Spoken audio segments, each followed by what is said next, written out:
C'est aussi à Ducos que Calédonie Ensemble a lancé sa campagne en vue des provinciales, mais dans un lieu inédit et symbolique, une entreprise de la zone industrielle. Un choix assumé pour envoyer un message fort aux entrepreneurs et aux salariés. Éric Dufour, Claude Linder.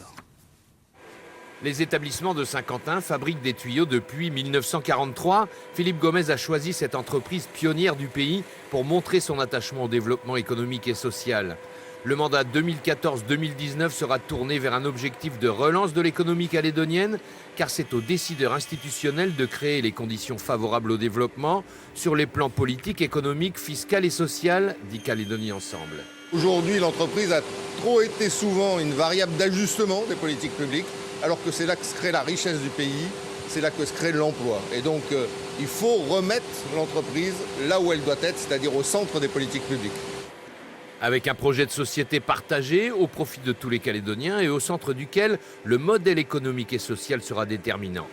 Aujourd'hui, ils remettent l'entreprise au cœur de la société et qu'ils s'intéressent un petit peu plus à la fiscalité, à la formation, à l'emploi, au développement des entreprises. Calédonie Ensemble veut ainsi restaurer le dialogue social, relancer un plan de croissance et de compétitivité et naturellement favoriser la création d'emplois, car selon Philippe Gomez, l'économie locale s'est fortement dégradée. C'est que ce n'est pas une vue de l'esprit de dire que les conditions pour le développement des entreprises du pays aujourd'hui ne sont pas réunies, et elles ne sont pas réunies fiscalement, elles ne sont pas réunies socialement, elles ne sont pas réunies politiquement. Et donc ça impacte directement, bien évidemment, la vie économique du pays. Le projet et le contenu des listes renforcées par des candidats issus du monde de l'entreprise seront dévoilés à l'occasion du congrès du parti le 19 avril prochain à l'hippodrome Henri Millard.